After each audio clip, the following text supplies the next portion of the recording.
Assalamualaikum warahmatullahi wabarakatuh. Perkenalkan, nama saya Safatania Salsabila dari kelas 3A Perbankan Syariah dengan NIM 2007025007 ingin menjelaskan tentang pendanaan bank syariah.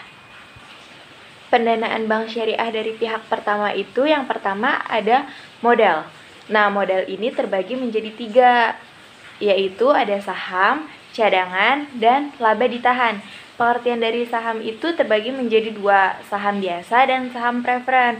Saham biasa itu disebut juga dengan dana yang disetor oleh pemilik perusahaan. Sedangkan saham preferen yaitu saham yang memiliki kekhususan, biasanya terkait hasil yang lebih besar dari saham biasa, tetapi dikompensasi dengan hilangnya hak suara. Yang kedua ada cadangan modal. Pengertian cadangan modal tersendiri tersebut itu yaitu dana modal yang sudah dicadangkan untuk keperluan tertentu. Yang ketiga ada laba ditahan. Laba ditahan itu pengertiannya sama aja dengan dana modal yang berasal dari keuntungan bank yang ditahan-tahan sebelumnya. Selanjutnya ada pihak kedua dari dana simpanan non-simpanan. Maksudnya dana masyarakat non-simpanan.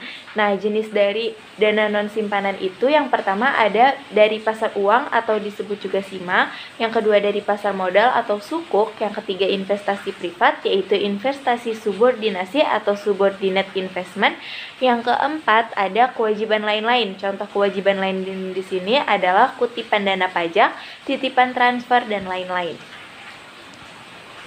Selanjutnya ada pihak ketiga yaitu simpanan masyarakat. Simpanan masyarakat itu jenis-jenis dari simpanan ini, yang pertama ada giro, yang kedua ada tabungan, yang ketiga ada deposito.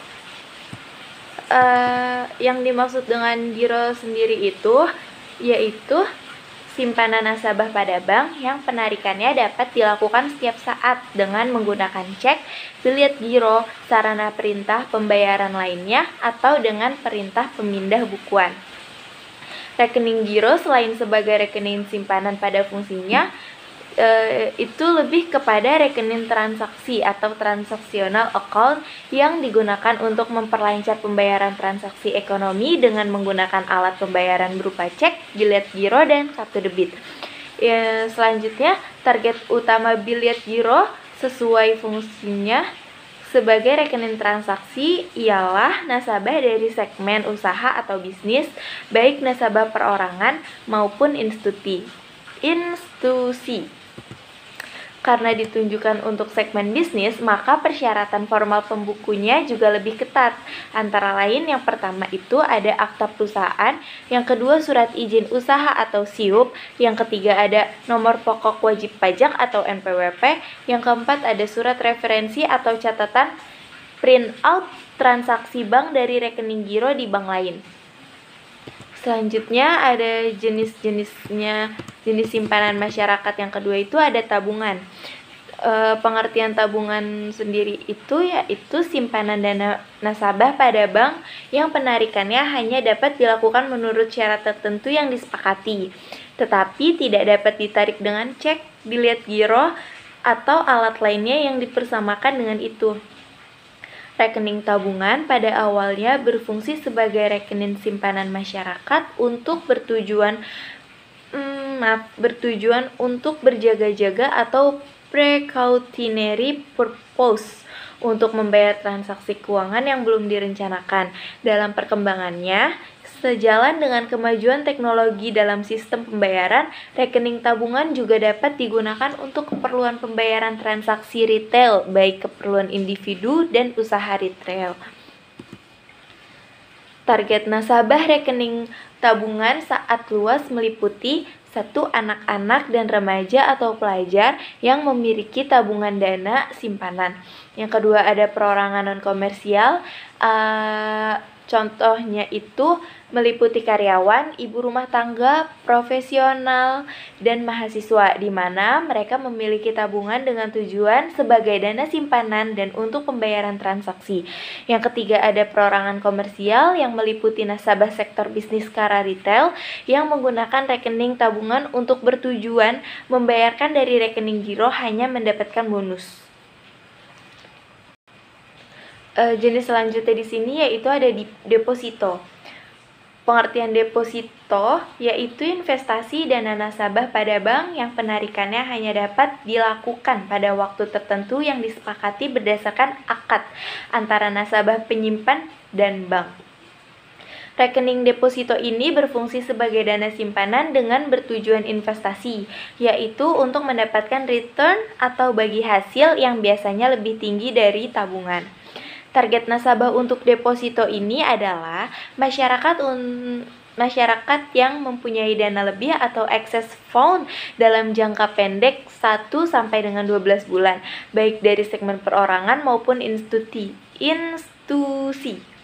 Selanjutnya ada masyarakat yang mempunyai dana lebih atau excess fund tanpa batasan waktu, tetapi lebih memilih instrumen keuangan jangka pendek perbankan daripada instrumen keuangan jangka panjang pasar modal yang mengambil resiko atau risk averse ataupun karena tidak memiliki kemampuan pengelolaan dana atau fund management yang baik.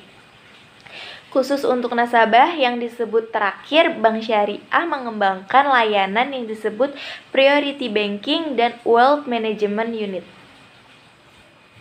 Dan selanjutnya ada akad simpanan masyarakat. Akad simpanan masyarakat itu jenisnya ada wadiah dan mudorobah.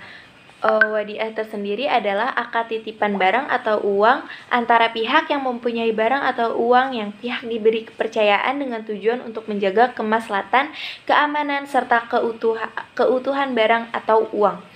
Wadiah tersendiri dibagi menjadi dua, yaitu wadiah yad amadah dan wadiah yad domanah. Selanjutnya ada mudorobah.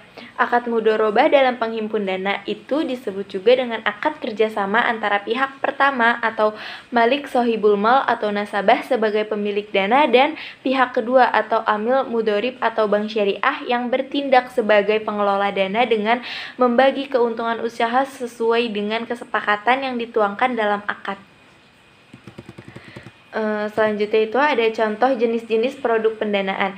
Yang pertama itu ada Bank Syariah Mandiri, contohnya tabungan BSM dan BSM Deposito. Yang kedua ada Bank Muamalat Indonesia, contohnya Bank Muamalat IB dan Deposito Mudorobah IB. Demikian penjelasan dari saya, Safatania, yang telah tadi saya sampaikan. Kurang lebihnya mohon maaf.